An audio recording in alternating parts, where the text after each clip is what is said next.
쌀쌀한 날씨에 따뜻한 차 한 잔을 떠올릴 때 진하게 우러난 생강차의 매콤하면서도 따뜻한 향이 가장 먼저 떠오른다.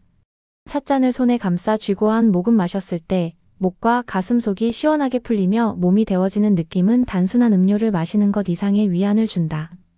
이처럼 생강은 오랜 세월 동안 우리 식탁과 약상에서 빠지지 않고 사랑받아온 재료다. 그러나 단순히 향긋하고 따뜻한 향 때문만이 아니라 생강이 지닌 놀라운 효능이야말로 우리가 생강을 가까이 해야 할 충분한 이유가 된다.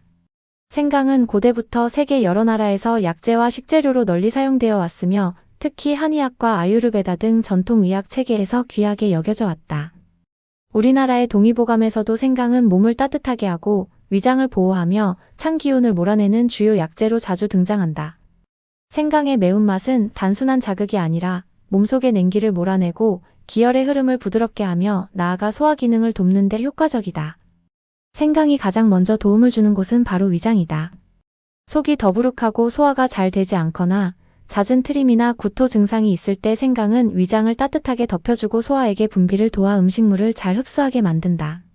위벽을 자극하지 않으면서도 위의 기능을 활발하게 만들어주기 때문에 식사 전에 생강차를 마시거나 음식에 약간의 생강을 곁들이면 소화불량을 예방할 수 있다.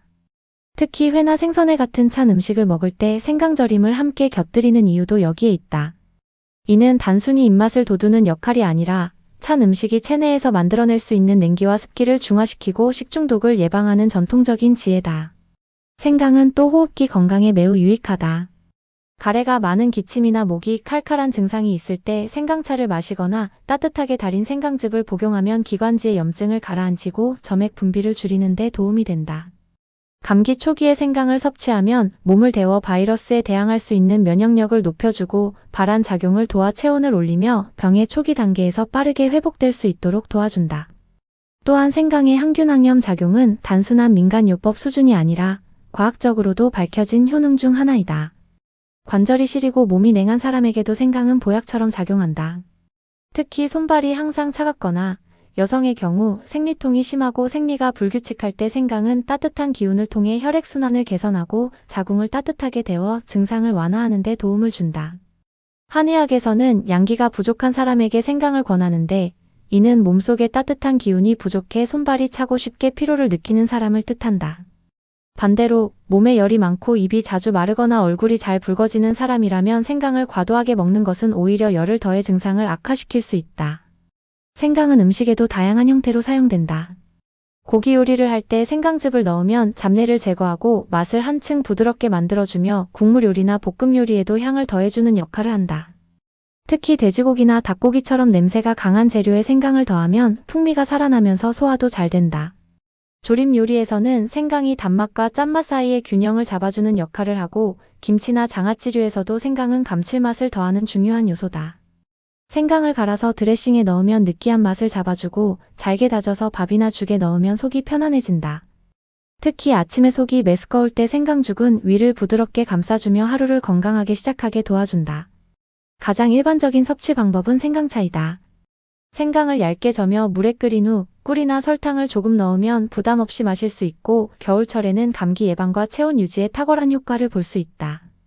생강청을 미리 만들어 냉장고에 보관해 두면 필요할 때마다 뜨거운 물에 타 마시기 편하며 아이들이 마시기에도 부담이 없다. 꿀이나 대추, 유자 등을 함께 넣으면 맛이 부드러워지고 약성도 더해진다. 생강을 껍질째 말려서 차로 끓여 마시는 방법도 있고 요즘은 생강을 갈아서 분말로 만든 생강가루도 손쉽게 사용할 수 있어 바쁜 현대인에게도 접근이 쉬워졌다. 하지만 생강이 무조건 모두에게 좋은 것은 아니다. 몸에 열이 많고 항상 더위를 잘 타는 사람이나 피부에 열이 많아 쉽게 여드름이 나거나 염증이 자주 생기는 사람 또는 평소 위상 과다로 속이 자주 쓰린 사람은 생강의 매운 성질이 오히려 증상을 악화시킬 수 있다. 또한 임신 초기에는 과도한 생강 섭취가 오히려 속을 더 불편하게 만들 수 있으므로 주의가 필요하다. 약으로 복용 중인 것이 있다면 생강과의 상호작용도 고려해야 한다.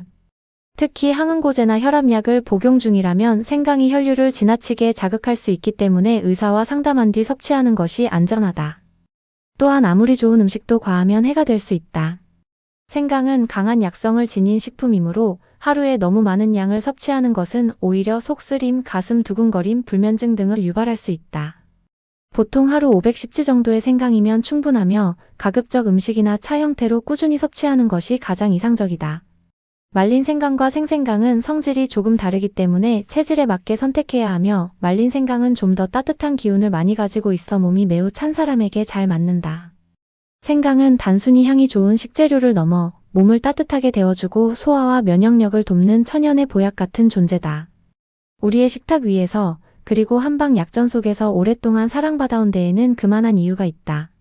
중요한 것은 내 몸의 상태를 잘 파악하고 생강의 좋은 성질을 적절히 활용하는 것이다. 생강이 지닌 따뜻함은 단지 몸을 덮이는 데서 끝나는 것이 아니라 바쁜 일상 속에 지친 우리에게도 포근한 휴식을 선물해준다. 오늘 저녁 따뜻한 생강차 한 잔으로 스스로를 돌보는 시간을 가져보는 건 어떨까? 작은 한 모금이 몸과 마음 모두에 깊은 위로가 되어줄 것이다.